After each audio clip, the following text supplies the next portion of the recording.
Linda, are you having a bad dream?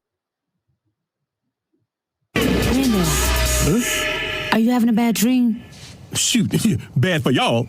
I lived, you died. I lived, and you died. Without your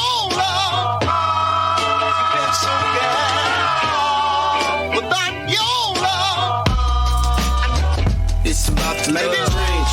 Do it with some soul and a little love. Change. Yeah, it's about to love. Change.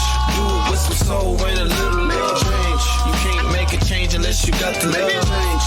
Do it with some soul and a little love. Change. You can't make a change unless you got some love. Change. Do it with some soul and a little love. Change. We started from the bottom, talking about the roots. Every time I'm in the booth, I gotta shoot the truth. My art is my art. How y'all doing? I know this is a little switch up, but this is Drake from Everythang Culture representing the Boondocks Podcast. And tonight we're getting into the new episode of the Stinkmeaner 3, the Hateocracy. Now, this is a quick synopsis. Colonel H. Stinkmeaner had no family and no friends, but he did have a mean crew. Real Stinkmeaners, old people, old clique, arrive in town to exact payback on the Freeman family. Is revenge a dish served best cold? Old folks. I got one question. How y'all living? That was good. That was good. Good impersonation right there. That was fantastic. Well. We're all good. I wrote it down too. Yes.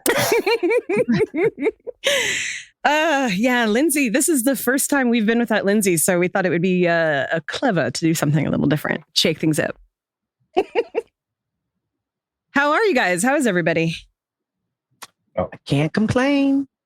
Good. If I did, it would be fruitless. How about you, Drake? I'm pretty awesome, I would say. A lot of things going on in life. Just wish I could freeze time. If I had a superpower, that would be it right now. Yeah. I don't know if I would freeze time right now. I'd probably speed up the next 3 months or so and then pause time. But right now sucks for me. So. I understand. Yeah, I would do something because I'm nosy. I would probably be like an invisible person. Or have the ability to go invisible if I had a superpower because I want to sneak around and see shit I'm probably not supposed to. But one, it's because I'm nosy. Two, I want to be like, I was right. That's what I thought. So I don't know why that doesn't surprise me. Hilarious. Pretty surprised in it. Know what I would. I feel like my superpower would be not to be me. I don't know. I don't know what superpower I would need.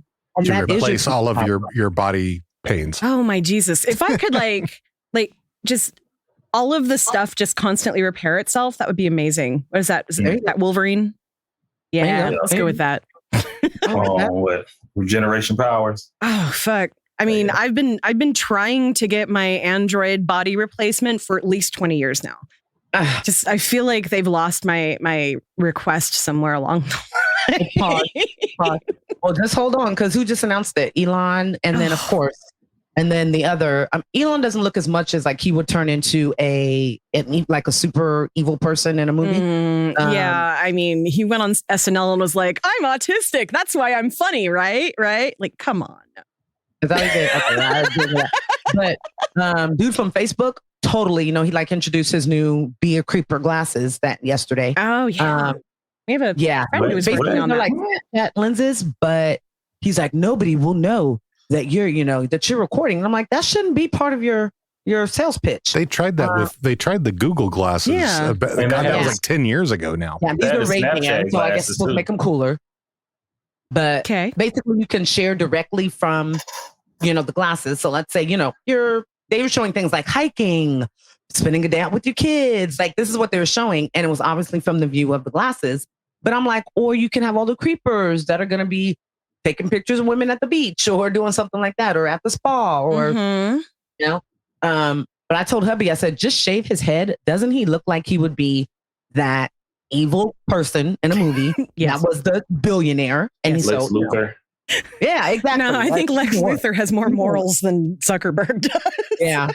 Lex Luthor, like, did at some point have like a backstory that makes him somewhat sympathetic, whereas Zuckerberg just fucking wanted to rate women at college and then turned into like a world-ending, you know. Thing, the guy who played Zuckerberg is the guy who plays Lex Luthor in the new DC movies. So Are you serious? It is. Are you serious? Oh my God. Oh, that's right. Jesse Eisenberg. Oh, he's Yeah. I'm not a fan. Shut up. It's I'm not a fan.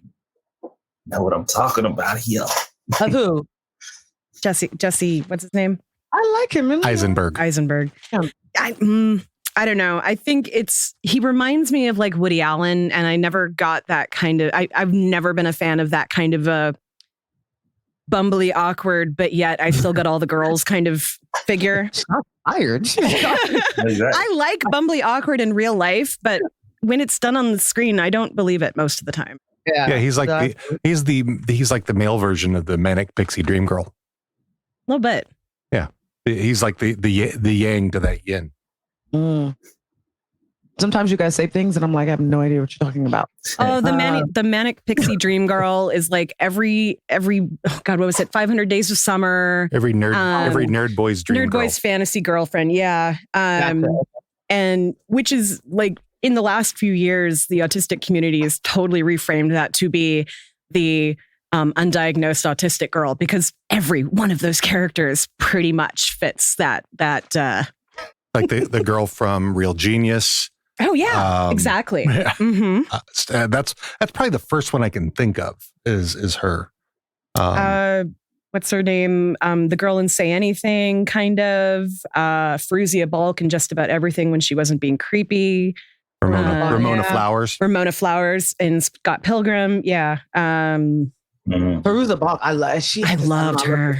I loved her in Craft, even though she was like psychotic. Yes. Yes. I was going to say, I was cutting my word off there, because as they say in the new Matrix, clip, I haven't seen it yet. Crazy here. Oh, what? I'm avoiding the new Matrix. Oh, I love the Matrix. I mean, the first one anyway. I haven't seen it yet either. Oh, as soon as this is done, I was going to say, actually, look, watch it right now while we're on. No, but as soon as this is done, really, I cannot even wait. Like, hubby has fall break. So him and the boys will be home in like 2 weeks. And we were like, we are literally watching all three again, but it comes out in around Christmas. Nice. Yeah. I'm definitely looking forward to that. And I am looking forward to feeling comfortable sitting in a movie theater again. We almost went to a movie this weekend. We like even bought the tickets, and then it got close and I was like, I'm just not ready. even though it showed only 2 other seats were taken. I know, but there theater. were people there, and I didn't know if more people would be there. And yeah. I'm okay with it. I'm like, as long as every major, company keeps, releasing shit on HBO Max. But there's a few that are doing in movie theaters only. Like that was, we wanted to see Free Guy, which is the new Ryan Reynolds, and that's only in theaters. Oh yeah. But they're doing it for some time, and then they're going to end up releasing it. Eventually, it'll go back to the old system. Yeah, so they're releasing it onto, like HBO or like releasing it on streaming. So at first they're only going in the theaters. But like I said, I'll go to the drive-in if it's not there. Hopefully it's on streaming. If not, then I guess I won't ever see it. Should have a drive-in anywhere around here. Yeah, that's the thing. Yeah, but they should really bring drive-ins back. They should. Yeah. I mean, I've been saying that. They just took them all out, and now they need to bring them back. Like literally, there isn't one within 2 hours of Seattle. Actually, you have a drive-in. Yeah, we it's one now. So we were trying to do a drive-in for our staff. I was trying to put together, and we was going to rent like what's the thing called, a projector. Oh yeah, we have a large wall. They can bring out their own like projector screen, because you can make your own drive-in now. Yeah, and they were using a lot of on the mall parking lots and things as drive-ins now, and that because a lot of people wasn't there like last year. But those things are expensive. It pissed me off that more places didn't do that during the when the pandemic was at its worst. Basically, like even now, it's expensive. It's like $12,000. I just looked into it because for my business, and we were going to do a elevated drive-in movie night. And it 12 G's. Yep. I don't really believe that it costs that much. Well, it's probably it's probably one of the digital projectors. Yeah, I'm saying though, if say it's the beginning of summer and you buy the thing, you're gonna make your fucking money back because there are people who are really dying to do that. And then in the winter, when there's nothing we can do outside but sit in our cars. Well, and that's see, you about to make me. I'm thinking of an episode now, because how many kids would do that? Adults would do that. But kids, guess what they're going to do? They're going to pull out their phone and turn it sideways. And what you want? Go for it. I have great memories of going to the drive-in when I was a kid, and I have great memories of taking the kids to the drive-in when they were younger. And then, the closest one to us now is in Bremerton or something, which we have to drive around the Sound or take a ferry over. And either way is 2 hours away. So it's not worth it, especially coming home late. I feel like I would never. I don't blame you. Yeah. Mine is a hop, skip, and a jump. It is 15 minutes on the freeway. I say in Northern California, and I think in California, it's the same company, Westwind. So I think that they are here. And I know we have two here in Northern California. There's one in the Bay in Concord, and then there's one here. And then there's, I think, two down in SoCal. One in San Jose, maybe. So maybe there's three. There's two in the Bay. But I mean, you're right. Especially, I like the idea of old, because what is a mall now? I don't even understand. I get offended when somebody's like, I got to go to the mall. And I'm like, oh, what? What? Why? You want to go on a walk or something? But there's a lot of Sears. JCPenney's, old buildings like that they're never coming back. They could, if there's a side of the building that is large enough. And I think it's the being enclosed, though, if you are somewhere like a mall parking lot, you can't keep people out. You know what I'm saying? If they come in from one way. So it'd probably be an investment for them to be able to make it work logistically. But it should be something that was, that just grew out of popularity and could probably have a little bit of it back. We can make kids be kids again. Not everything is through their phones. And I don't look, I have a 10 and 13-year-old. Believe me, Drake. I know you're like, what? We told them to go out one time and they were I'm already thinking of how much security I'm gonna need. I'm sorry. I'm like, we just got finished talking about how kids just be running stuff off. It's funny. We have probably 4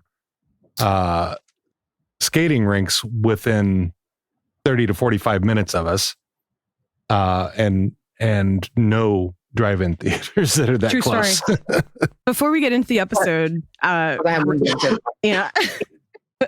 before we get into the episode real quick, I just wanted to say today, a very respected comic, especially in this household, died of cancer. The thing that really got to me is that Norm Macdonald, he's been living with it for over 10 years. He's been fighting this for over 10 years and nobody knew. Most of his friends didn't even know. Mm-hmm. And I have a friend who is coming up on 10 years now. She's in her 7th round of cancer. Yeah. And she's got a kindergartner. So yeah, fuck cancer. Rest in power, Norm Macdonald. Last week we said who was going to be the third celebrity. Yeah, that's right. We did talk about that last week. Mm-hmm. Whenever we talked about that. That was last week. Yeah. Was I here last week? Yeah, because it was Ed Asner last time. Right. And Willard Scott. Oh shit, this is the 4th one because it was somebody else too. Holy shit. Anywho, but yes, rest in peace. I did see that. In between all the Met Gala coverage and everything. Right. And I did see that. Yeah. Can I just say the only thing that I want to mention about the Met Gala is the fact that what kind of fucking audacity do you have to make your theme America? Fuck. Is that really what it was? Because first of all, nobody even had anything that looked like that. Well, I mean, that's why you had Native American women there representing. That's why you had AOC wearing the Tax the Rich dress. All of the gayness, which just makes me happy. But yeah, no, it was something about, it was some American theme. And it's just this is already a complete waste of money and so many of us are like struggling to survive, and you're just showing off these $1 million jewelry, and that I don't understand that kind of waste, I guess, especially lately. And then to like pick a theme that is so kind of gross. And I don't Kim Kardashian's look, I don't know what, because I'm trying to think if anybody's look met that theme, and I don't think anybody else got the. I thought it was good, but I don't think anybody else got the memo if that's what it was supposed to be. I don't think they ever really get the memo, major celebrity wise. But one other thing I will say, and then get started, because this is my thing. Shout out to Britney. You're getting your life back, and hell yeah, Dad finally really said that he would give it up instead of I might someday. He finally slick though. He was trying to leave her up to like mess up by herself. Yep. And then she went ahead and said, no, but I want this person to stay on. Like, so that's showing responsibility. I want to know how her trainer got a $70,000 ring, but hey, work it out. But I'm happy for her. I thought that was cool. I was like, give that girl her life back. She is 40 years old. Yeah. And can't decide if she wants more kids or to get married or whatever. And she was smart enough to come up with a prenup. Or somebody was anyway, so. I mean, hashtag free Britney for sure. But also, while we're talking about that, let's not forget that Amanda Bynes is in the exact same situation right now because of a mental breakdown that she had. And she has a conservatorship on her right now as well. That has been for a couple of years. So I didn't actually realize that was still going on. Start that hashtag. That'll be the next one. Yep. Especially because nobody, I think, in like real life, not in, celebrity, but I don't think we knew the kind of abuse that these women were basically going under because they had, mental issues, mental health trauma. It's just like, I'm very proud of myself for not making fun of a lot of them back then, to be perfectly frank, but I also didn't necessarily fight against it when people were making fun of Britney shaving her head or Amanda doing drugs and like piercing stuff and going on Twitter. Tumblr. Was it Twitter? Yeah. Yeah. Anyway. I remember when people were like talking to Drake. I was like, girl, talk about throwing it. Bring it back. But we know, but now we know. Like I'm saying, It wasn't that a large focus on it. We were in a more enough culture to observe and to watch people go down in flames. Like and we do get more information now. Correct. Yeah. Yeah. So I give it that. But that was my shout out, for the week. And once again, each episode is getting out of that pitchfork mentality. But we'll talk about that later. Yeah, we must. Oh, that's my whole thing about the cancel culture, especially within the black industry or black community. It's I'll say this, and we can go. If we don't stop going hashtag, support a black woman, but we don't hashtag support a black man when he needs it, I'm going to pull my hair out, and I don't have that much, but that come on. So yeah, we could being talk able about to make mistakes and be able to either accept the forgiveness or not. Like no one's perfect, or I know I'm not. I'm damn near, but no, I'm kidding. But no, thank you, Dave. You're so sweet. But I think I kind of brought it up a couple weeks ago. I was like, baby, I don't know if or you kind of we talked about it a little bit, T. And when he said it Rolling Loud and how everybody was like, instantly cancel him. But my biggest thing was nobody was taking into consideration that he just, found his brother dead and that, and just a lot of other things. And so my biggest thing was, he was thinking about committing suicide.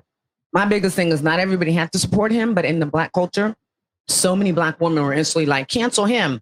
He's this, he's that. And I want to be like, how many of y'all were just shaking it to bop?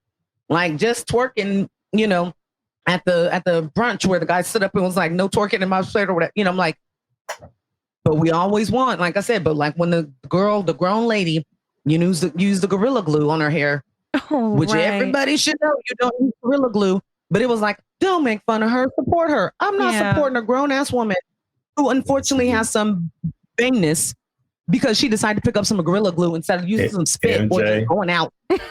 MJ, we could talk about this, I'm telling you, all day. And this is why we still need the Boondocks to come back.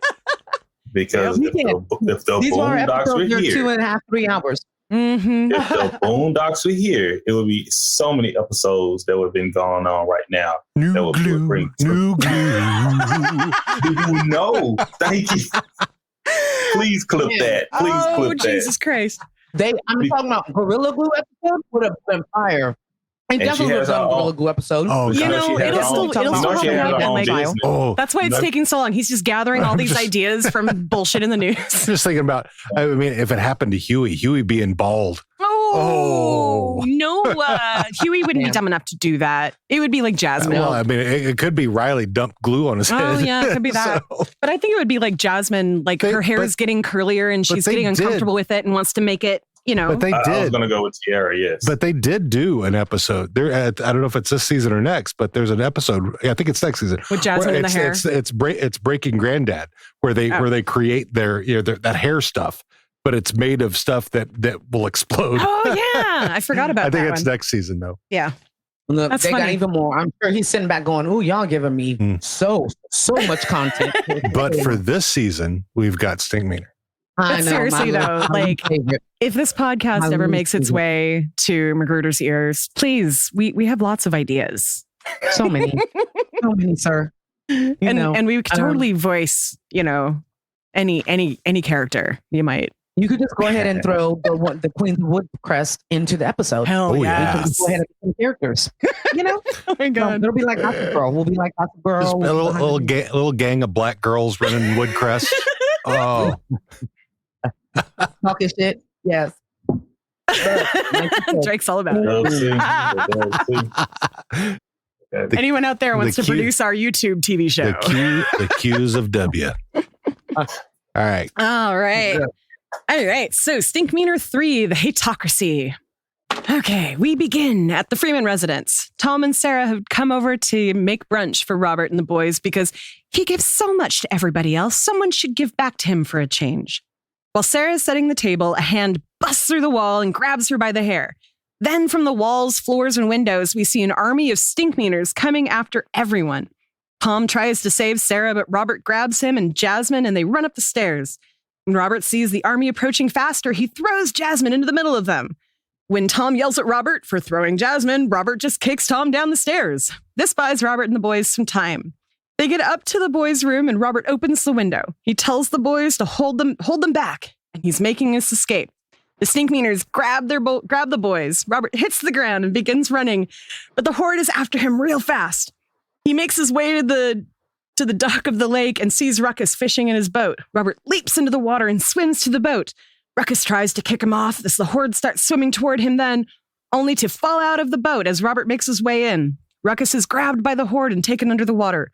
Robert starts the boat engine and escapes. At this point, Robert is awakened from his dream by Huey asking him if he had a bad dream.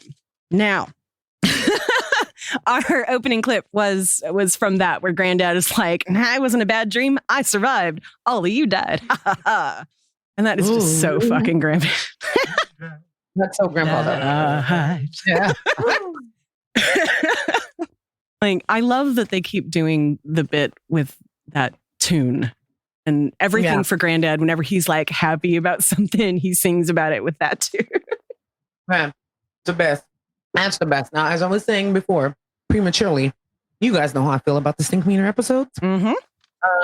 And this isn't so much Stinkmeaner, but I'm interested to come out with a different perspective because I never feel like I learn much when I watch it. And I feel like every other episode, there is a point there. There's something I can take home from it.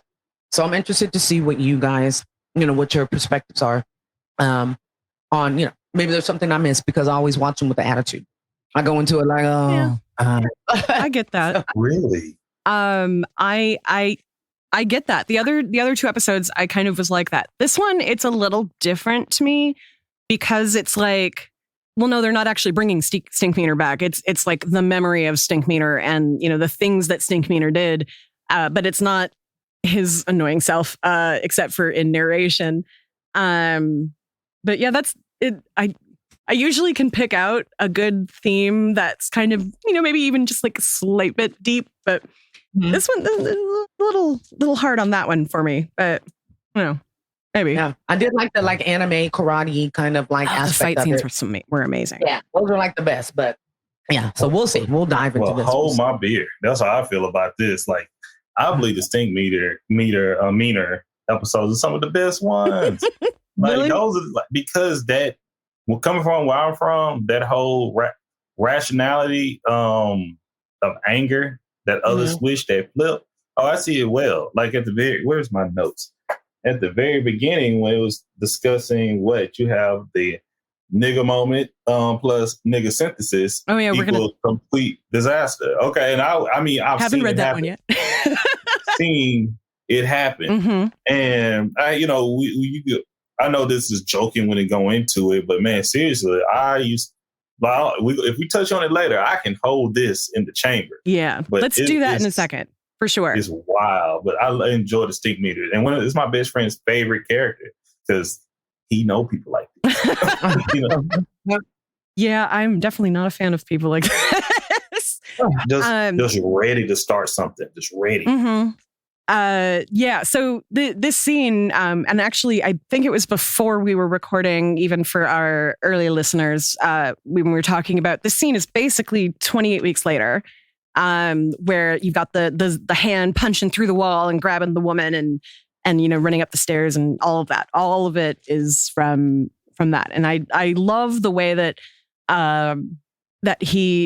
Magruder will just like take a pop culture moment and turn it into a scene in this show. And it's just like out of nowhere. Like how would you connect a zombie movie with a TV show about black kids in like an upper class neighborhood?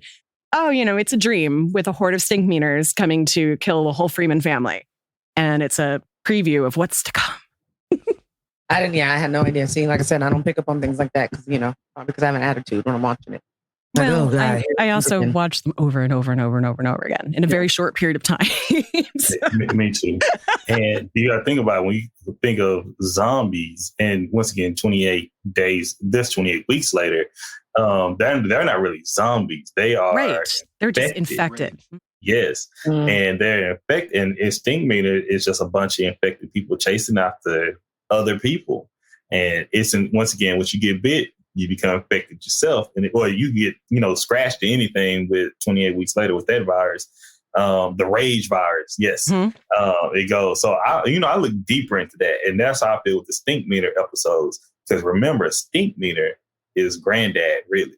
You recognize how they dress? Yeah, I could see. Oh my gosh! I hadn't until you said something. I mean, I could see that. I mean, it's Stinkmeaner if he didn't have kids, if he didn't have to take care of boys. Look how Stinkmeaner dresses. That they basically wear the same thing. They're really the same person. That's the thing about it. And Stinkmeaner. But once again, I don't want to get too deep. I'll hold it. No. Just real quick, you said 28 weeks later.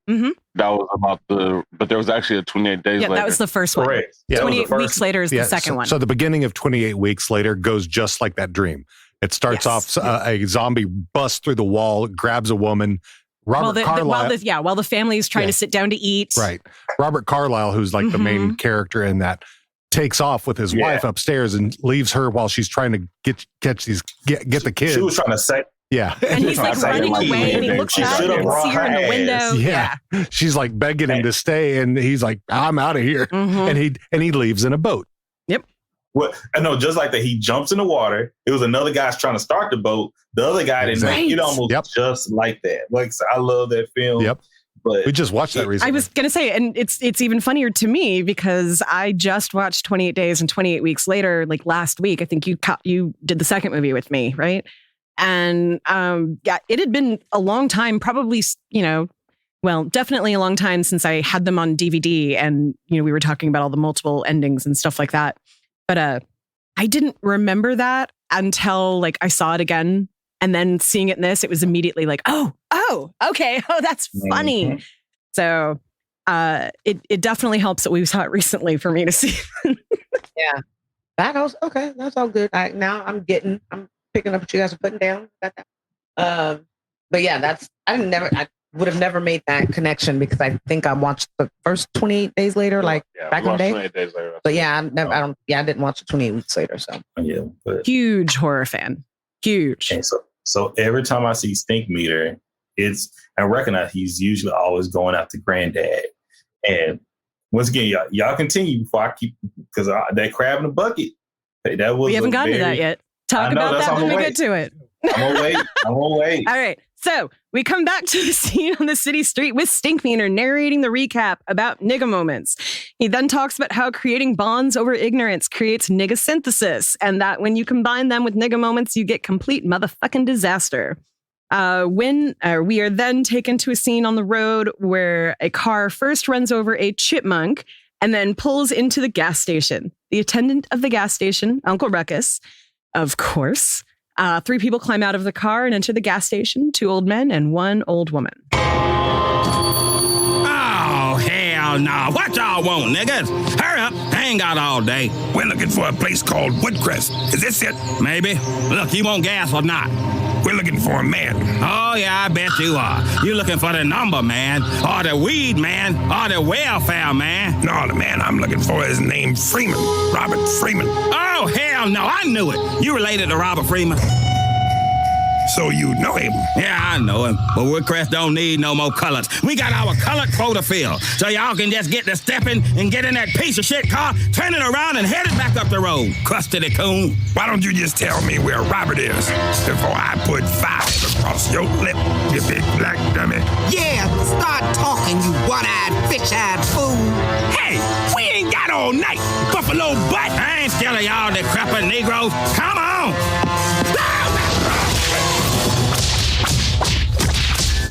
There's so much in that scene. I had to include the whole scene. Okay.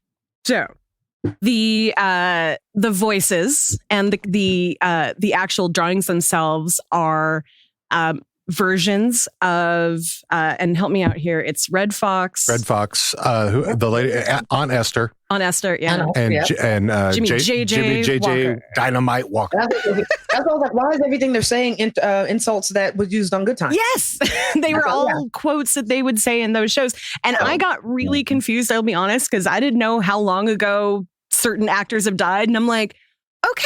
I almost believe that this is really them. Like Dean had to go, no, this is, and like, so it was Aries Spears. Aries Spears did the Red Fox voice. Once I realized like who that was, and I put the face to the name, I immediately could hear it and hear that it was him. Yeah. But before that, I could honestly go, oh, that really sounds like Red Fox, but like maybe just really, really old. What was that Esther though? No. It was her name is but she was good though, right? Baby Drake is her real name. Baby Drake.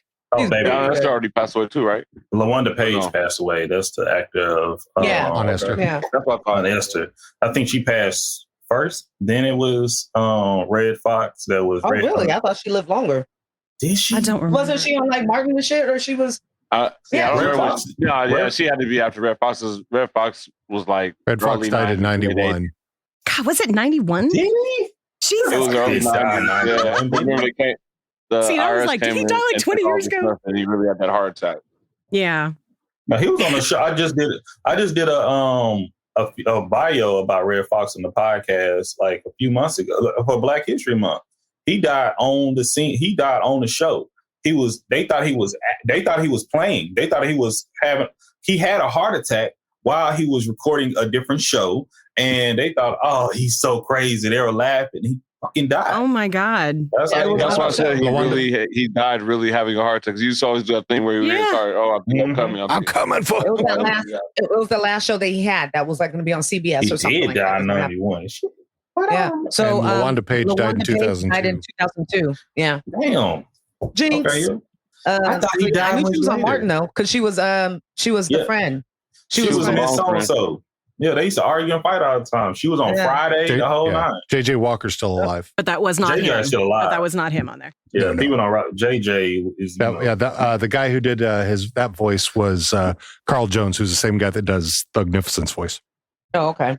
Well, Aries Spears did a great job. Right? He's one of the great impressionists that we have too. Too bad he got all caught up in some shit for a while and was also like blackballed, but he's getting back into it now. But he did a great fucking job because Hubby really was like, wait, that is not Red Fox. That's exactly. Exactly. It was like the right amount of gravel and the right amount of like, where it was high and low. Like he did a good job. Across your lip. I mean, yeah, you close. But yeah, that hurts my throat to do that. Exactly. Oh, All right. So back at the Freeman residence, Riley runs in and turns on the news. They're talking about Ruckus getting beat up. Riley finds it hilarious that Ruckus got beat up by a gang of old people. Huey finds the situation odd. Riley said that it reminds him of when Granddad got beat up by Stinkmeaner. Granddad is having none of that and heads out to go fishing. Basically, like, well, too bad for him. He died. Now I'm going fishing. So I have a quick thing about this scene. On the news, is that in this part? Yeah, because he's watching the news. On the news, when they show the police sketches, I don't know if anyone else felt this way because this was like pre when that would have been really super popular. But did anyone else think that they look like Pixar black people to you? Yeah. Like full on, that's what black people look like in Pixar movies. Yeah, I noticed that. I was like, that's a little, I felt like it wasn't a caricature, but I felt like it was, I don't know. I felt like it was, I had a feeling about it. Then I was like, wait, do they kind of look like the characters in Inside Out? Like, made me kind of think about that. I get that same time, though. So it's saying what you're saying. Yeah.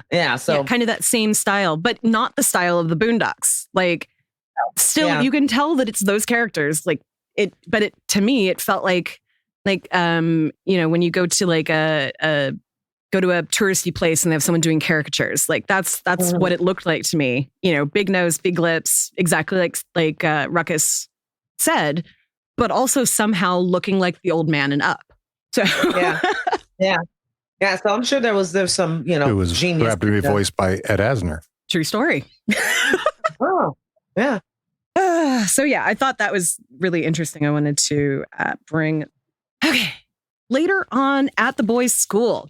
The old folks come to ask for Huey and Riley, claiming to be their aunt and uncle. Suspicious of the event, Huey and Riley leave from the other side of the school. They make their way to the playground. As they make it about halfway, they see the old woman and the old man who are pretending to be their aunt and uncle. They tell the boys that they have come to kill them. Both pose in a kung fu fashion. This cracks Riley up because he does not believe that old people are scary or dangerous in any way. Huey, knowing better, grabs Riley by the arm and runs the other way. The old couple jumps high into the air over the boys, blocking their path. The fight ensues. So two things I have to say. One, the lady at the school is way too like, okay, let me call them. Dude, right? I was like, what the fuck, how do you prove that they're aunts and uncles? That's number one. Number two, Riley can't fight. So I really wish that Riley would stop acting like Riley gets beat up all the time. Like, all the time. But ain't that's accurate in real life, though. The ones that pop the most. Yeah, the ones that pop the most. Totally. Exactly. Sure. Yep. So yeah, I wrote down what school just lets two strangers pick up kids. And then I thought about it. I thought about it and I was like, they just had two old black people come in, ask for the only black kids in the school by name. So they were probably like, oh, they know these black kids, so they must be the black relatives of these black kids. So like, but it's just. They also should be like, oh, in this day and time, people kidnap. So let me not. Right. Like it wasn't now. But I'm sorry, I need a note from home. Going on in 2004. I guarantee if I walked into someone in my just a suit and tie, asked for certain names, I could find they would. I've been a caseworker. I used to say that all the time. They're like, hey, do you want to take them off campus? I'm like, you didn't ask me for my ID, man. Why? Yeah. I've seen it. So once again, the accuracy. Yeah. I believe it. But, being a mother, of course, that's what I thought about. And then with my husband working at the school and me, like, volunteering, at least where my boys go to school, they don't play that. Like I could never, but then again, it's a smaller, I think, community because we're a charter school system. So, and they're a good maybe, school. Maybe that's that now too. But that was my thought. Like the rest of the scene, I was like, and then when Riley tried to like square up or laugh, I was like, boy, don't laugh because you have to get your ass whooped. And then that's what happened. So Huey should teach him, but then Huey probably doesn't want him using it on him. So probably, well, yeah, because they do fight, and we've seen that Riley does. He is able to fight some because he fights back against his brother, but most of the time it's with Nerf guns and like other weapons. While Huey can basically do all of that with his hands. Using Nerf guns and weapons is not fighting, right? Yeah, but like Jake said, that's accurate because the ones that talk the most. They're also the ones, I don't remember the comedian that said, when you fight somebody that can't fight, they take hella long, taking off their shirt, talking to shit to their boys that are behind them. They got their shirt hella slow. Yeah, then they got a button, So it's that same thing. You're doing so much to just try to, elongate the inevitable. But Riley doesn't do that. Riley likes to talk way too much. So gets his ass whoopings pretty quickly when it's somebody else other than his brother, I guess. I got a couple of questions about that scene. So that school is pretty big. That playground is huge. There is a wall of windows. How is nobody seeing this fight? How is no kid distracted by something happening out the window of kids getting beat up by old people? Like, I don't know about you, but if a fucking dog walked across the playground, half the kids in the schools that I used to work at would be plastered to the window. So it's like, one, nobody saw it until literally, like, not even when they were coming outside. Yeah. This is my assumption. Sometimes teachers don't pay attention to their kids. Kids can be excited, but the thing is, the teacher, like, I got to teach this lesson. Pay attention over here. And maybe they know, right? But not a single kid in that school is like, there's a fight outside. Did you see the windows? There looked like windows on the wall of the...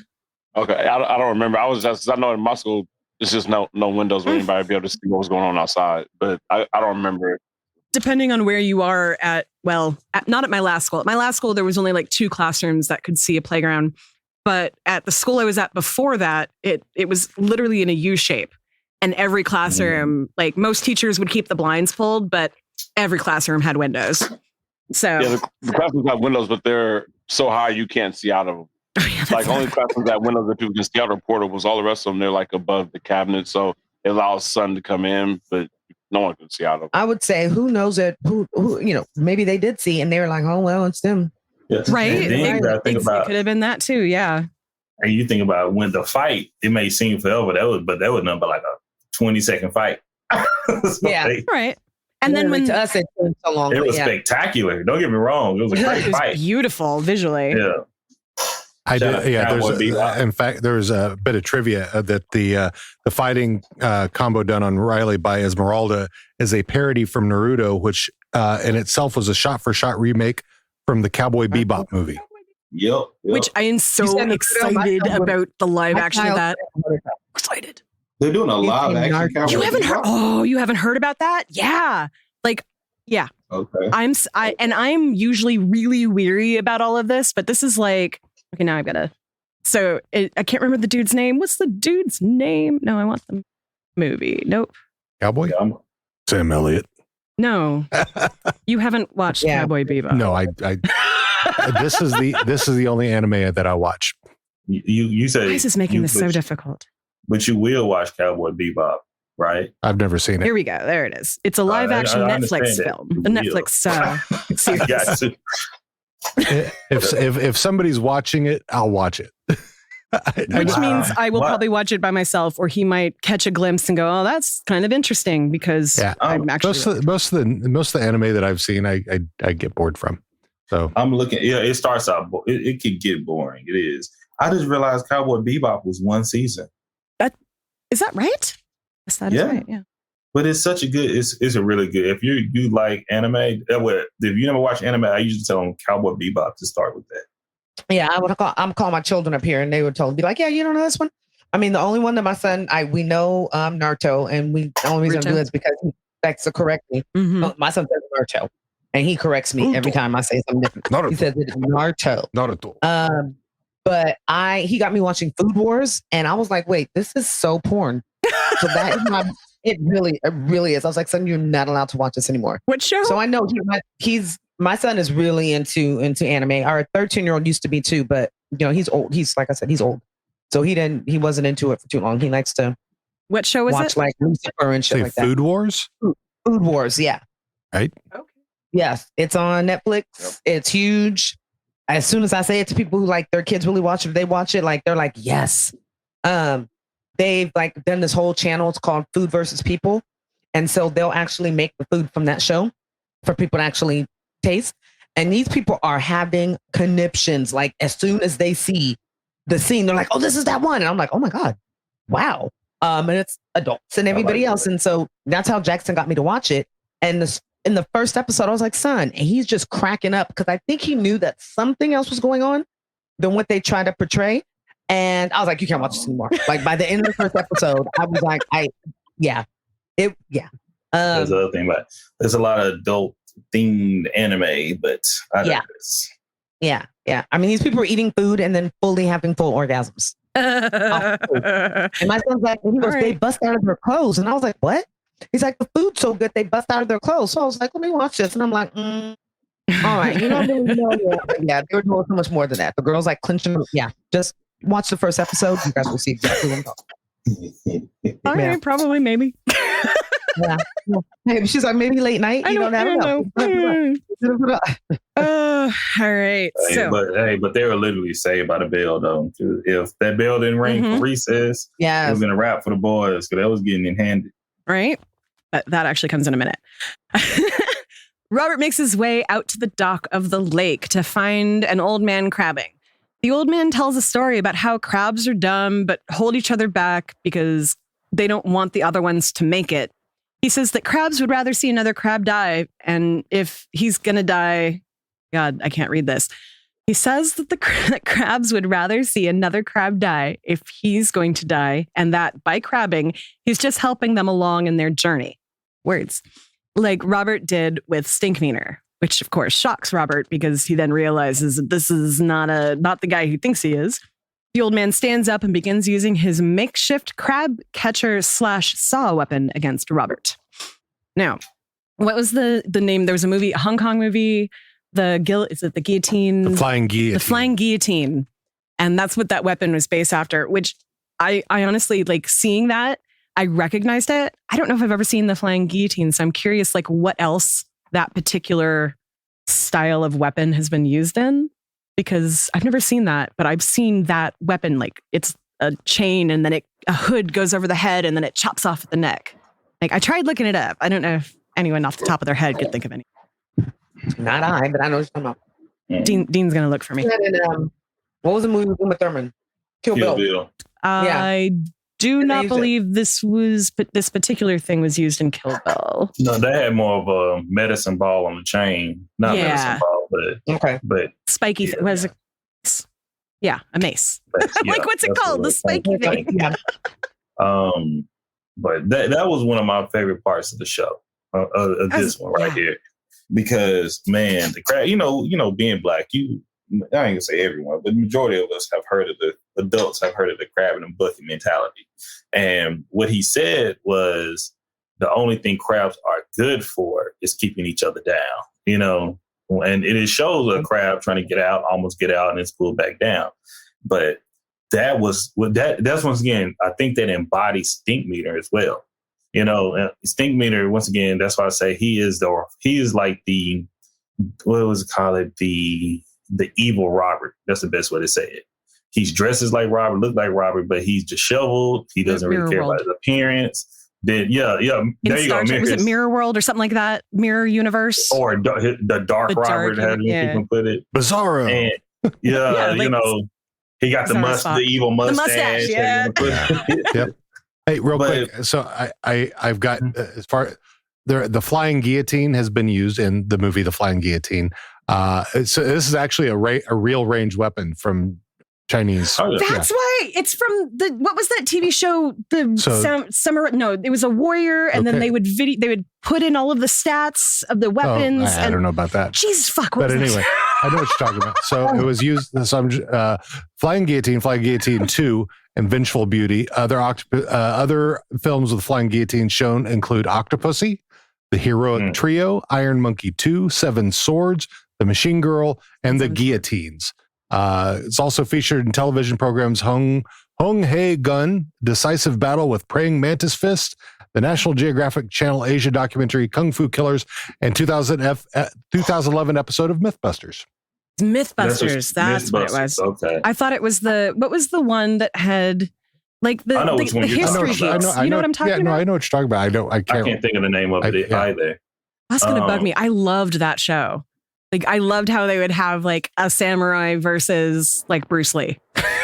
It was like samurai versus William Wallace's. Right. Yeah. But or like Vikings versus ninjas and then they would put in the real stats into the computer and the computer would like run 1,000 simulations. And then the average of those simulations would then be turned into a live action. I fucking love that show. What the hell was it? Cannot think of it. Deadliest Warrior. Deadliest Warrior. Deadliest nice Warrior. job. 3 seasons. Google started in 2009. Yeah. But I just can't think of any better way to show the embodiment of Stinkmeaner, as well as with Robert, too. Because that crab in a bucket, what did Robert do at the beginning of the show? Yeah. Yep. He sacrificed everybody else. He made sure he was okay, and everybody else, even his grandchildren. And we're like, oh, well, y'all got to go. I'm okay, though. And what I got from that the most from the crab story was the guy basically saying, it's kind of what he says later when they ask them why, right? There is no why. He knows he's going to die someday, so he might as well create as much drama as he can. Like, that's this old man's whole life, that you basically, like, his philosophy about the crabs. He's like, well, if I'm going to be a crab, I'm going to take down other crabs. Like, I'm going to be a hell of a crab. All right. And there's some people in real life that think like that. Mm-hmm. Yeah. Way too many. Mm-hmm.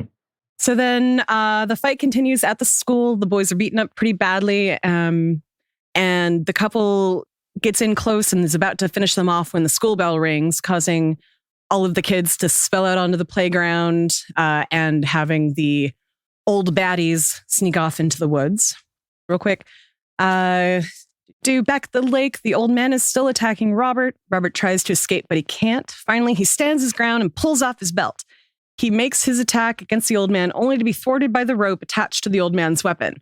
Robert then kicks the bucket of crabs onto the old man's head. This allows Robert to escape by swimming away. So the one thing about this scene that really stood out to me was that Granddad escapes the same way that he did in his dream, by jumping into the lake and swimming away.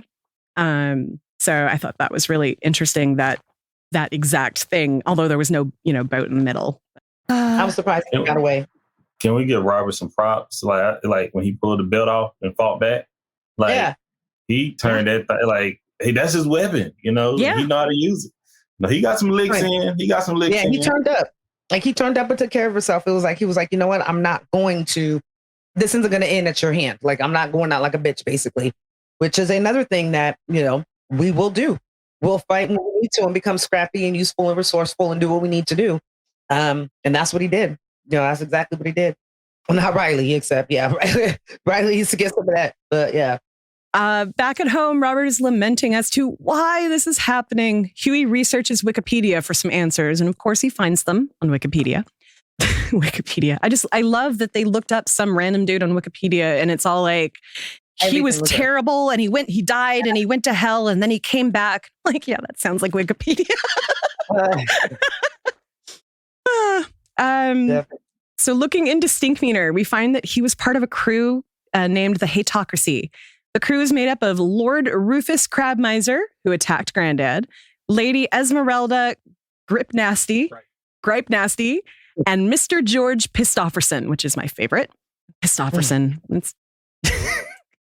Who attacked Huey and Riley. The crew hated each other, but hated everyone else more. Upon Stinkmeaner's death, the crew reassembled, they hated everyone more. They worked together for 10 years. And then upon Stinkmeaner's death, the crew reassembled and sought revenge on the Freeman family. Oh, this is terrible. What did I do to deserve this? You killed a nigga? What that got to do with anything? I picked that clip because that is exactly Granddad's mentality about everything. Like, he didn't do anything wrong. What do you mean? You killed a nigga? What's that got to do with anything? And that part even too, because I feel like that's definitely the mentality of people. Like, so what? What's that got to do with anything? Yep. I that was good. That one's a good one.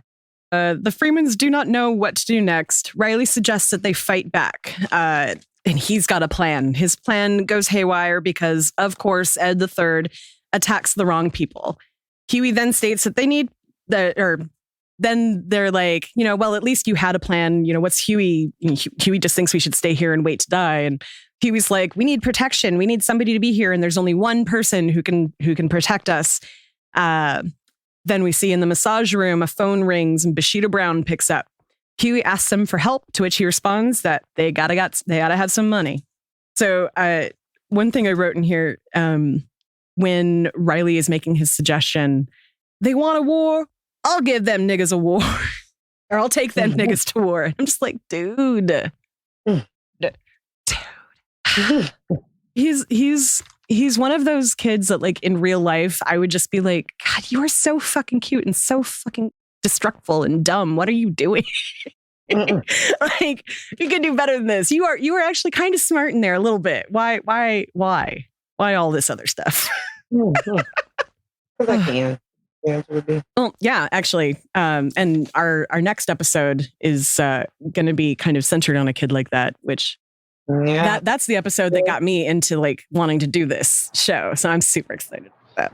And because especially because it was based off a real person. Right. Are y'all going in order? Yeah. Yeah. Okay, yeah. So smoking with some cigarettes. Smoking with cigarettes. Cigarettes. Yeah. I like to do hood shit with my hood friends. Hey, you know, that young man is in prison. Yes, he is. It was like you knew it, that when I found that out, I was like, but wait, that's next. That's next. Yeah, episode. that's next week. I love Dean's like, yeah, okay. Right? All right. Where was on next week so I can come on back? Which one? 1303. So, Granddad has flown. Wait, what does he want to be called? We just wrote down Bushido Brown, but it's... Well, he is Bushido, but he is Grandmaster. He wants to be addressed as Grandmaster, not Mr. Right. So it's Grandmaster Bushido Brown. After he's been flown first class out to Woodcrest. He asks what the job is, but doesn't think that Robert has the money to afford him. Robert says he'll pay anything. And so not only does he have to pay Brown a fee, but he'll also have to let Brown sleep in his room, bring out his 2 personal assistants, a cook and a spiritual advisor, and they'll also sleep in the other beds in the house, meaning all of the Freeman family are downstairs sleeping in the living room couches. How are you helping? How are you helping? Like, how is that exactly helping? Right. When you are like, you're putting him in, don't get me started there. That's some shit right there. Right. Like, I know we're going to go into it a little bit because we're going to get into it a little bit, but Bushido Brown is such a fucking princess. Like, wow. Like, yeah. Anyway, couches, as time went by, having the expense and inconvenience of Brown with nothing to show for it but aggravation forces Robert to fire Brown. Now, before the firing, we see him beating up a woman in the Trader Joe's or whatever actual store it was. We see beating up his date when she tried to steal fries off his plate, and then beating off a cop when they... That sounded funny. Beating up a cop who was giving him a ticket. Hey, I'm trying to get out of this ticket here. So he beat him off? Yeah, apparently. Any means necessary. Yeah. Hey, that's like the guy that was... Never mind. The guy from the fire festival. Yeah, that's right. Oh, or for some the water. For the clean, man. Yeah. Best employee ever. That's a good employee right there. He was ready. So Robert decides to fire him because he's basically just being this asshole and beating up everyone around him while at the same time spending Robert's money and not actually doing anything productive. But beating up people that that's not why I hired you. I hired you to beat up the girl when she took a French fry. The French fry one was the bit like I didn't frown at the beating up the cop. I didn't necessarily frown at the woman in the store because I have definitely wanted to hit a bitch in a store before, especially a Trader Joe's type store. But the date just wanted French fries. Come the fuck on. She didn't. She was grabbing a handful. She was grabbing a handful. She wasn't just like trying to sneak one. She wanted all of them fuckers. Maybe she thought she was going to give Grandpa some, and she needed some energy, right? Some substance. So she's like, what this French fry won't help. I don't know if the thing that finally set Granddad off was the broken toilet that will not, right? Because Bushido Brown does not wipe his own ass, and he says, "Did you just tell me to wipe your ass?" And that was it. Right. I'm like, well, I know who's gonna do it for you, not me though. Bushido Brown does not wipe his own ass. That look that grandfather gave him was like, oh no, buddy, you gotta who go. Who the fuck you think you are? For real, man. I don't care who you are. Right. Yeah. So, as they open the door for Bushido Brown to make his way out, the Hateocracy shows up because, of course, they do. Robert argues with and then rehires Brown back immediately at double the fee. Brown begins to fight them. First, he's cleaning up George and Esmeralda, and then he turns his attention to Rufus. Rufus throws his weapon at Brown and it gets stuck in a tree. As Brown closes in on Rufus to finish him up, the weapon comes free from the tree and decapitates Brown. Decapitation! Dynamite! The Freemans are shocked and afraid. Robert opens up and apologizes for killing Stinkmeaner. The Hateocracy inform Robert that they didn't even give a shit about Stinkmeaner, but that his death served as an excuse to beat someone up. That they basically, they like being asshole niggas. And so they're going to continue being that way because that's what makes them the happiest. The police conveniently show up. Rest. Everybody free. The police. Thank God for the police. I mean, Come on, man. Who snitched? Who called a popo? Move it. That was the best part of the episode. Right? Riley's like complete, tears in his eyes. Oh, thank God it's the police. No, I'm not saying that. Nobody saw me say that. Nobody heard that. It's fine. Who snitched? Right? Yeah, he complains that somebody snitched, adding that snitching is gay. Heck yeah. The officer asks what started it. Huey tells him that the Hateocracy had a nigga moment, to which the officer replies, oh, there's only one thing that can stop a nigga moment, and that's jail, which, sure. I love that Huey's like, jail? And Granddad's like, yeah, jail! Woo! Thank God for jail! Right. Which is perfect for Granddad. Stinkmeaner replies Stinkmeaner replies in narration that some niggas need to go to jail and continues that he may be in hell, but at least he's not going to jail. Granddad is relieved. He tells the cops to clean up that mess and get rid of Bushido Brown's body. But what he said was the dickless, headless wonder or something like that. Anyway, I wish I'd written that down. But get this headless dickhead off my phone. Headless dickhead. That's what it was. See, I can remember the words, but sometimes I don't remember the order. So yeah, that is the end Dickless of head. our episode. Val, got anything that didn't come out while we were talking about it? Somebody on the episode should have been like, at least Granddad didn't pay him the second time. That's what Dean said. That's exactly what I said. I'm like, yeah, well, at least he didn't have to pay again. Yeah. And if he gets killed after that, he still doesn't have to pay. Mm-hmm. It's bad. Also, I love that the cops just show up, immediately take in the three old people, including the wigless woman, which I just thought was hilarious that her wig went flying off. Because that's going to be me someday. But what? There was no drama or anything. It's just like the cops showed up. Oh man. And then they got arrested and everybody lived happily ever after. White neighborhood. What is that called when someone just gets saved out of nowhere? What is that called? Divine intervention? Not divine intervention. It is named after a film. Being white. Hey, I'm white. White privilege. My bad. White privilege. It's gonna come to me later. Well, you know, I think Robert got. I mean, if you think about it, the cops showed up and nobody got shot. Like that's what I said. It's a white neighborhood, and they walked up as if it was like just a regular old, like the last time the cops showed up. I think wasn't that when the lemonade stand or something? Yeah, and Ruckus got shot. Oh, that's right. Ruckus did get shot that time.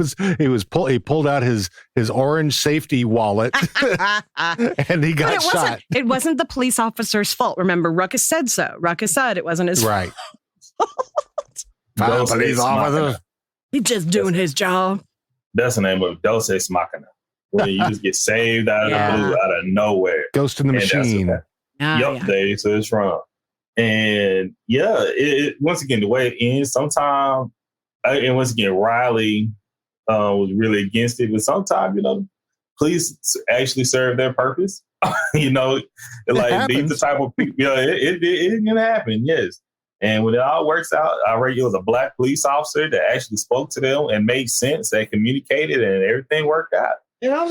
Right? In this show, when a cop shows up, it's generally, something weird's going on, and then they laugh and joke about it, or they're not really portrayed, except for that one episode, as being that incompetent. Yeah. But like in other episodes, like arresting the owners of the gas station when Ed the Third and his friend were shooting everything up, like that kind of thing. The Booty Warrior.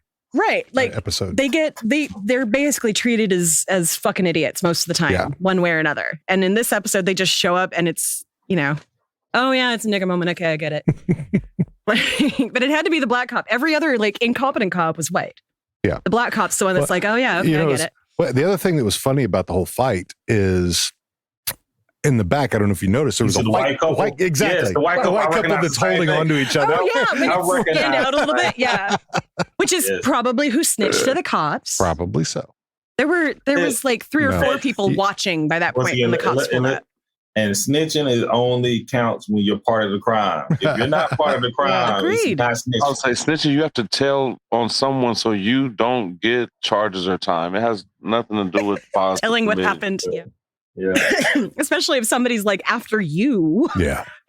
Like that informing the authorities saved their life. And and I guarantee when you pay HOA fees, you think about things a little bit differently. That's yeah. We won't even look at a house if it's got an HOA attached to it. Which surprisingly, for the area of Portland that we're looking in, there's not a whole lot of HOAs. That's mostly in the white end of town. Yeah, I lived in. I hated HOA, and I'm like, but while I'm paying this, y'all better keep everything together. Right. Y'all call on me, I'm calling on y'all. Well, it's funny. There was a comedian recently that was like, I bought a house, got a good job, got a 401k. He's like, and I became real Republican all of a sudden. I cared about the potholes in my street. And he's like, I was outside like, who did this to my road? My road. It was so funny. It was some young kids, they're like teenagers. They were about to fight on the sidewalk. And I pulled up like, hey, take that shit in the backyard. Now don't be fighting out here on the street. What is wrong with y'all? Right? What are you doing? Yeah. You own some shit and you paying for some shit. Like it becomes a little bit more important and respectful. And you will pick and choose what you tell on and what you count. Because same thing. I mean, we live in a condo complex, but for this part of the year, or at least since the pandemic, our street outside has become one of the safer places for people to, that are homeless. For the most part, it's good. There's a dude out there that sweeps. And I'm like, you're sweeping the sidewalk in the street. But hey, that's the entry to his house. To whatever. I'm not mad. But now it's like, we can tell the people that are kind of hanging out over here to sell shit or, that are not just trying to find somewhere, decent to stay because they have a family and they've just been, unfortunately, displaced from their homes. Mm-hmm. The ones that are out here doing crime, me and hubby are like, all right, how do we call on somebody without really, I always do it. I go directly myself. I know that's putting myself in danger to an extent, but I am danger myself because Gator don't take no shit. And then if things work out, then I'll call somebody out. But when I tell you, I turn into Stanley from Friday for a bit. Like, man, hell off my grass. Hold it. Don't walk on my grass. We did that during pandemic. Oh my God. Dean's wearing the right shirt right now. Perfect. During the first pandemic, everybody thought it was like Gucci to have parties and stuff. Mm-hmm. And one night at like 4:00 in the morning, it's like 30 people out in the parking lot. I asked them to leave. They didn't want to leave. I'm like, okay, cool. So I called and said there was a fight going on in the parking lot. Gosh. They left. And I called back and said the fight broke up. But I'm just saying, like, if I said my kids over here asleep, it's 4:00 in the morning. What is y'all doing? Mm-hmm. And unfortunately, they all look like me. So I'm like, look, I don't want to. But then one of them wanted to start being in this, nigga, that. And but, okay, well, I tried. Your fault.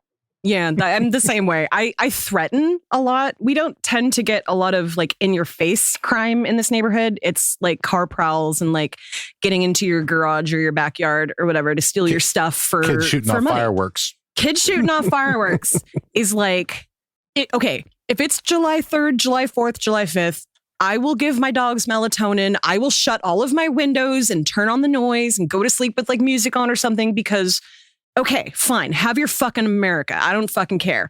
But if you are shooting it off in front of my house at whatever time in the goddamn morning, and it is not one of those 3 days of the year, I will yell at you that the cops are on their fucking way and you better get the fuck out of here. Because some dude lit an M80 and threw it at my house once, and I will never fucking let that happen again. Well, M80s ain't nothing to play with. Our fucking yard was on fire. Yeah. The tree in our front yard, it was huge. M80s are illegal. Oh yeah, but the cops didn't give it. So, they threw one inside 7-Eleven, and it sounded like it was a bomb that went off. Saturday. Technically, it's a quarter stick of dynamite. It's fucking scary as shit when you hear it. You know what I mean? Yeah. But as my brother was saying, when yelling at those kids in the parking lot, that was a nigga moment. Nigga synthesis. Well, it was the other guy was trying to start one. Basically, like it's already husband there. was like, already there. What are you guys doing? And then, here's time for my nigga moment. I'm gonna step up to you. I'm telling you that, but then you have the crowd, and it's the synthesis, and you got fireworks. Oh yeah, it was about to go down. Oh yeah, just how quickly things can change. Yeah. All I know is that wherever we move to, we're going to have big fences because I don't like my neighbors. I am not your friend. I am not, if there's an emergency or something, I will have your back. But for the most part, at least, and I'm saying this from where I live right now. I'm not saying that it won't be like that when we move, but where we live right now, we together have lived in this house for 14 years. I bought it about a year before I met Dean. It was my family home. We have been in this neighborhood since the early 70s, right? I know people in 3 houses in this neighborhood. The one diagonal, the one directly across, and the one down the street. The one down the street is the only other couple in the neighborhood who's been here longer than us. So I want to live in an established neighborhood, like where it doesn't matter if you know your neighbors, but everyone still takes care of each other. Mm-hmm. That was what it was like when I was little. That's what I miss. Those don't exist anymore. I know. I'm sure that they don't. Anyone out there has a neighborhood like that, let me know. Although it feels like that a little bit in some of the neighborhoods in Portland. It has given me the face because I keep hitting my arm on things. Apparently extra clumsy today. Things that have been around for 2 years. Yep. Like it's not like it was something bed new. Frame right here next to me here. Yeah, I've hit it 3 times. Anyway. Shall we move on to the next phase? I think, unless anybody has anything else. Yeah. Any final thoughts on the episode? No, ma'am. Welcome to Stupid White People Questions. You mean I'm going to stay this color?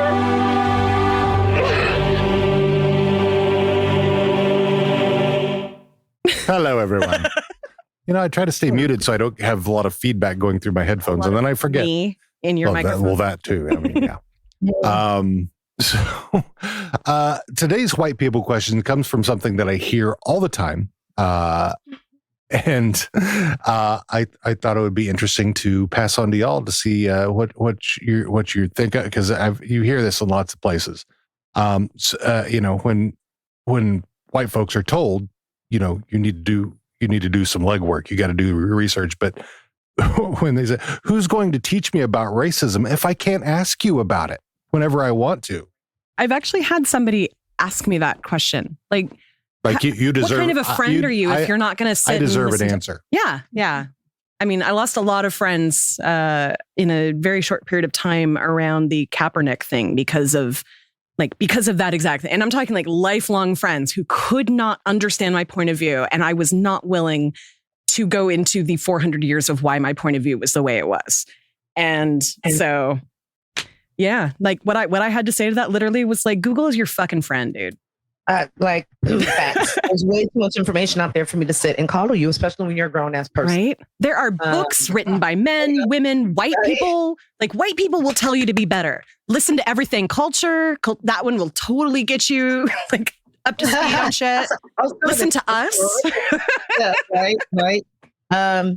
But you don't have to ask that question if you're really trying to understand and you hold a just one little piece of understanding. You don't have to ask that question.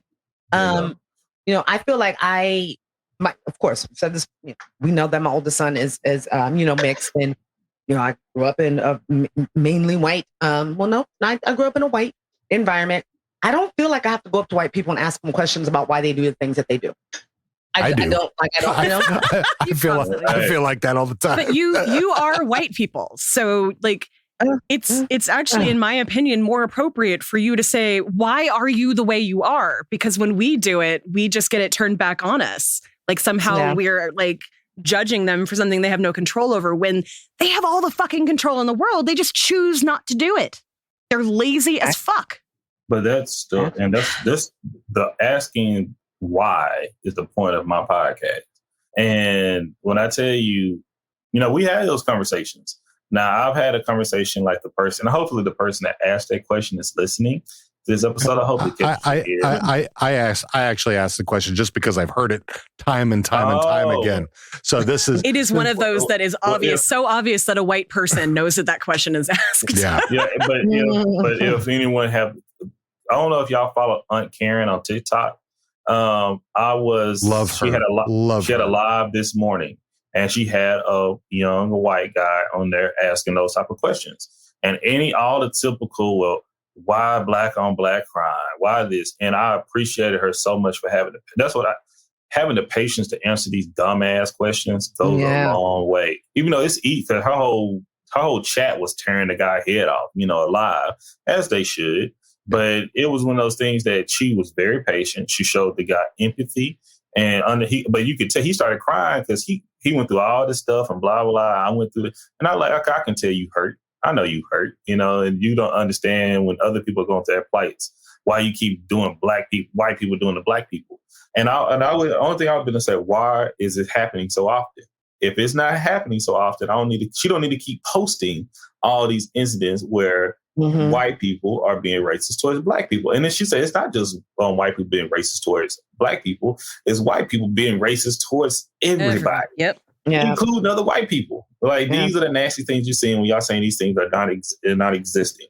So, but when we have people that ask that question right there, and I've had one guy try to be combative with another ally, I would say a white woman. And I stepped in on this one and I was like, hey, this is what she said, keep it going. And usually I don't do that with the allies because that's what the allies for. Hey, we go through this battle. Y'all have the battle. But hey, I see the work you're doing, but I'm seeing you stumbling. So I was trying to help her out. Yeah. And the guy tried to come at me. I said, watch. I told her, she was like, don't answer. I said, watch this. If you want to have more information from me, and if you don't want to listen to my show, that's free at the moment, or you don't want to Google like we just said, or hey, here's my cash out. This is how much I get paid an hour. We can make something work. And I mean that in all sincerity. Well, you just want money. No. You're asking questions. I gave you information how you can achieve that. We live in an information age. That's the era that we're in right now. And if you still are asking questions, you have to pay for certain knowledge because it's taking my time out that I'm doing to educate you. I don't mind doing so. But if you need this extra time for me to tutor you, I don't mind doing it, but you have to pay me. Yeah, if you really want to know, pay me. Yeah, Melanated. I don't know if you follow her on TikTok. She has very curly and it's usually purple hair. And she's got this bright smile, but she's always getting stupid white people questions. And basically, she's responded the same way. If you want information from me, you're gonna have to pay me. Same thing with Ebony Warrior. I don't know if you follow him. I think he does voice acting as well. Oh yeah, Consciously is great. Yeah. And people don't like all this. Like right now, I'm taking a training which is $700 a person. I pay for at least 12 staff members for this training, and not knocking them because I know it's going to pick up. But I'm like, Everythang Culture is free. If you know how much I can get paid for this information I'm sharing and people that I'm learning, I'm having actual experiences and things, and then I'm putting critical race theory is going to be taught, and I knew it was going to be taken out to school in Texas automatically. I knew that was going to happen. But that's why I have my podcast, because we have to teach these things if nobody's just going to teach us.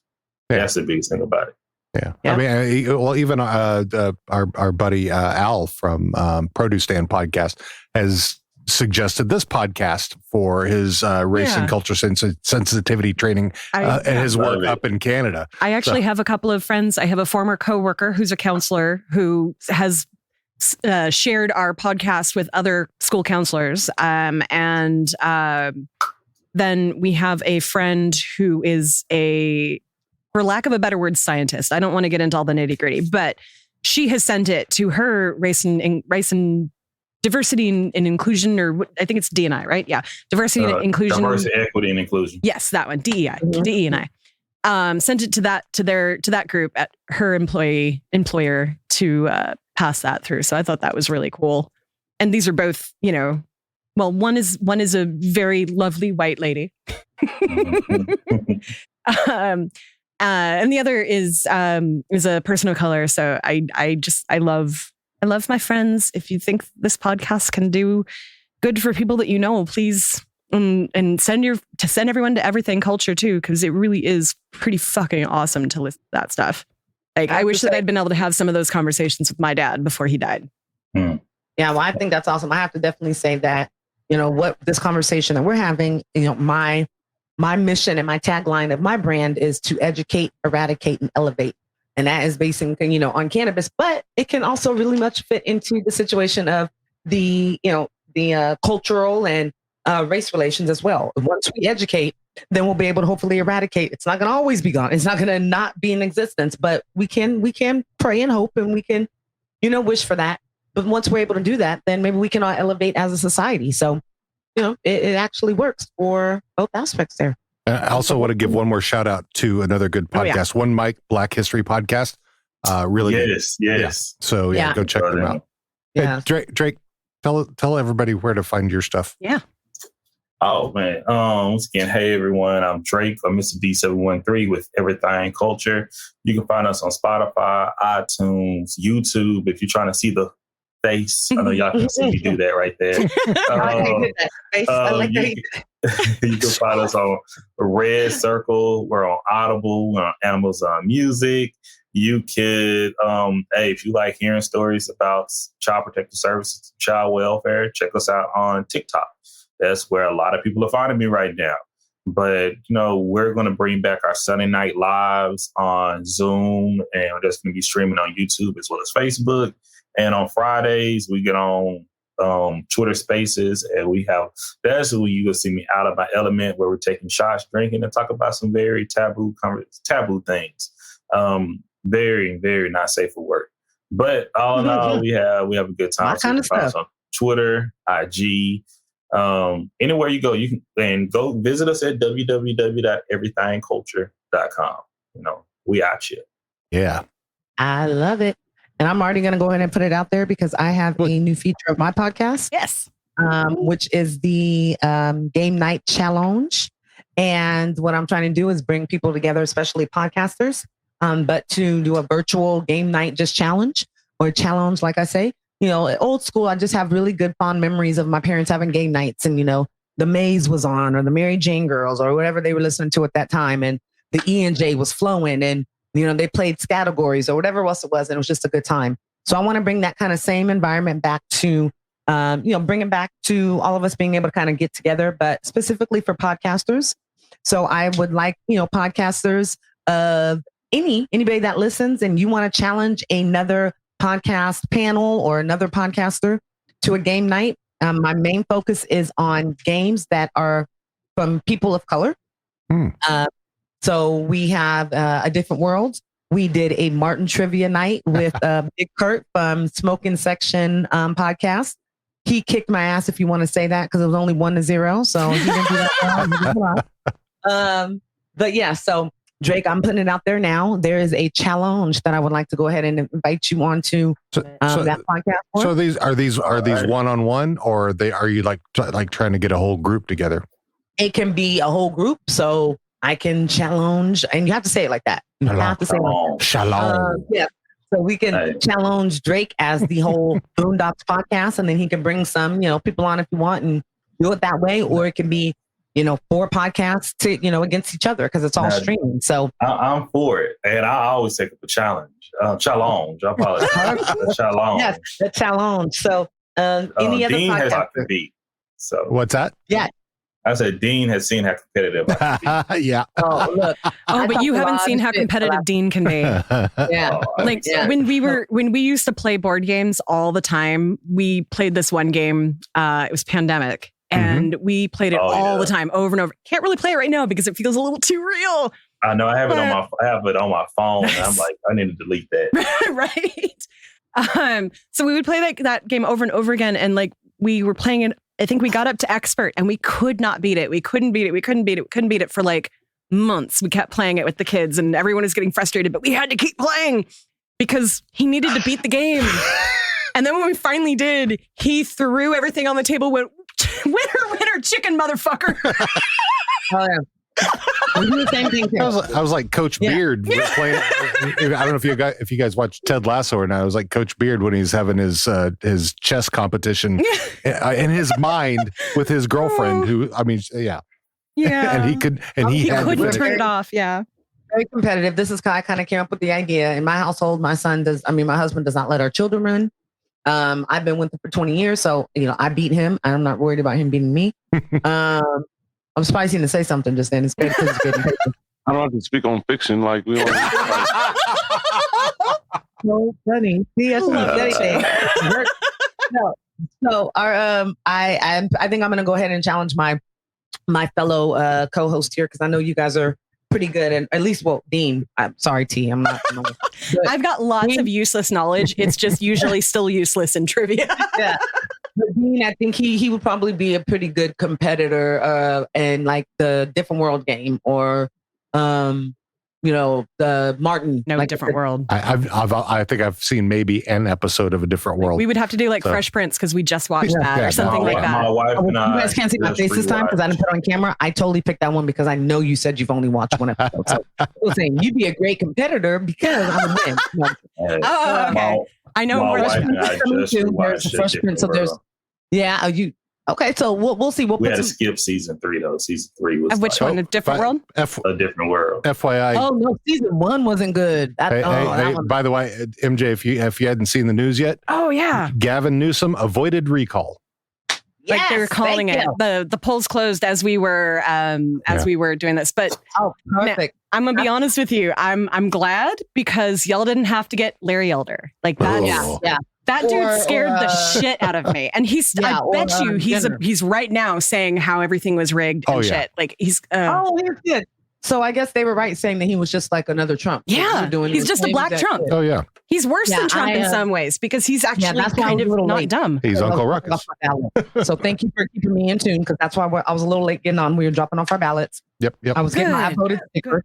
Oh no, my boys were like, "You guys going to vote today, right?" I was like, "Yes, children. We were on top of this."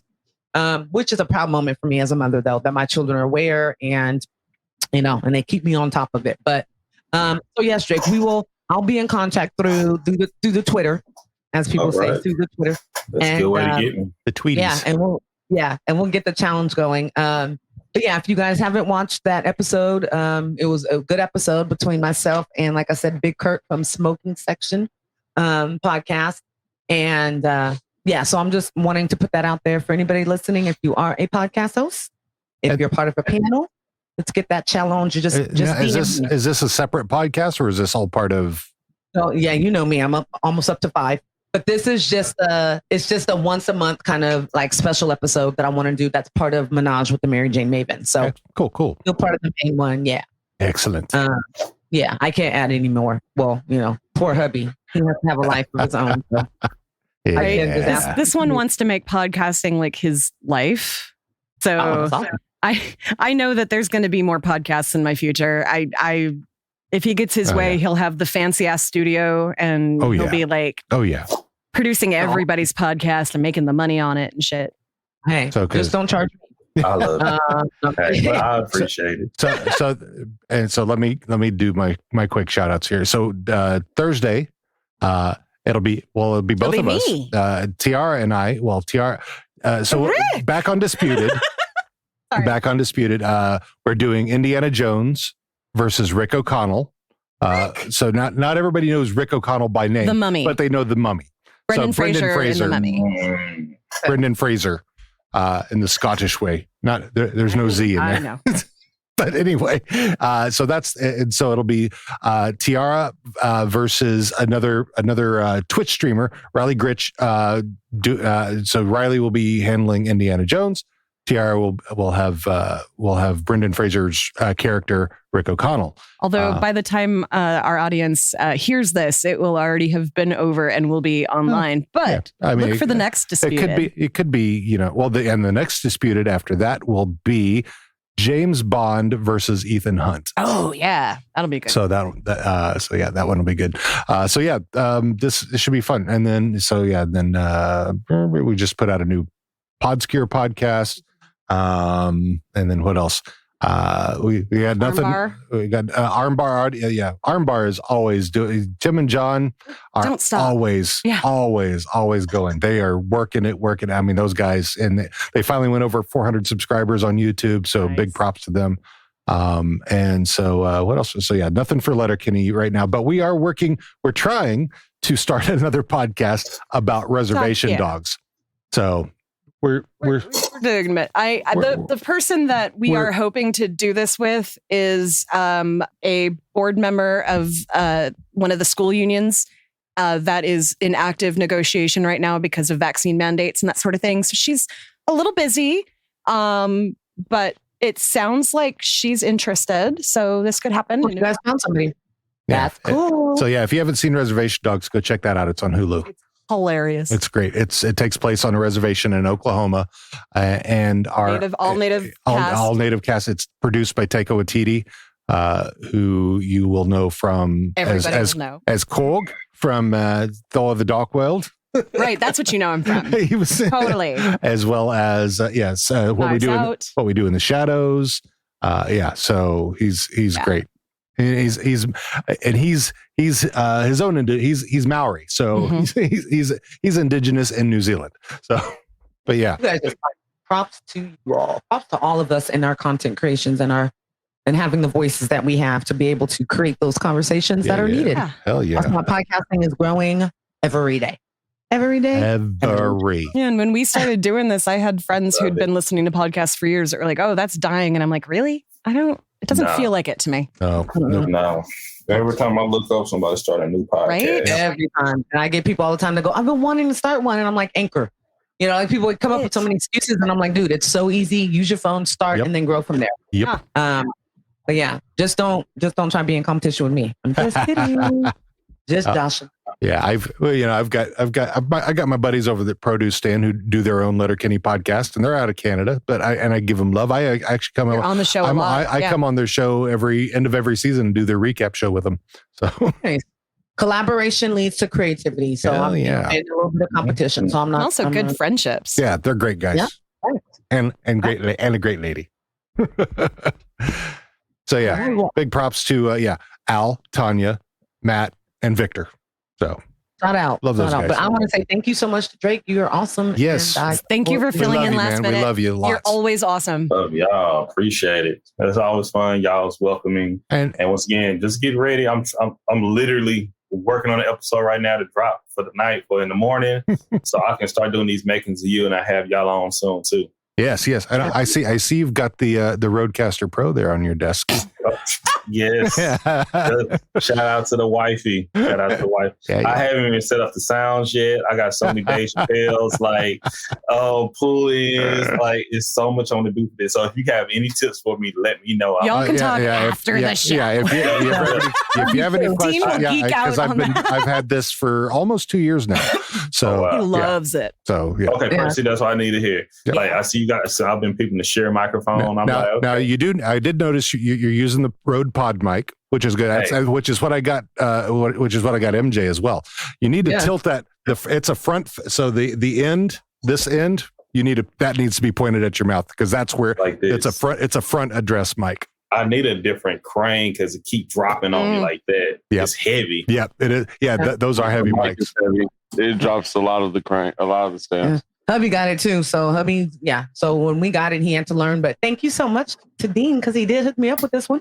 And now I see him everywhere. I see either the Rode or the Shuri or whatever. The Rode Pod mics are great. I mean, they're $100. I mean, it almost compares with the Shure. With the Shure mics, but it's meant for podcasting, whereas this can be used for lots of different things. Yeah. Well, it's fire. So thank you so much. But I know we're going on 10 o'clock and my kids will try to stay up when it's I got to go take my edibles. Mm-hmm. It might be too late. It's better. All right, let's. Yeah, y'all can talk audio stuff later, but I hope everybody out in the world has a beautiful night and that you survive the next week with a smile on your face. So, thank y'all. Blessing and prosperity. Have a great one. Peace. Bye. Don't take this the wrong way, but I need you to get the hell up out of here.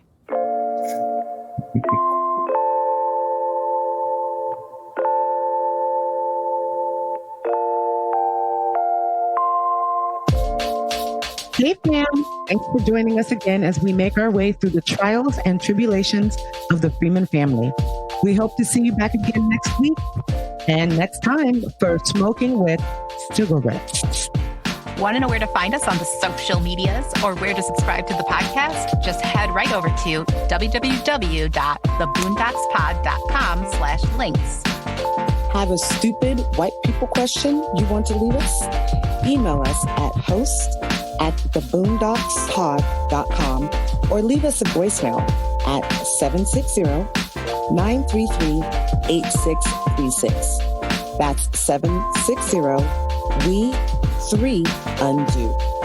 Shout out to the artists who've created our intro and outro tunes. Our intro is #MakeAChange by KIRK. You can find them on Spotify, iTunes, and Tidal. Our outro is Good Times by Audiovenger. You can find them on freemusicarchive.org and YouTube.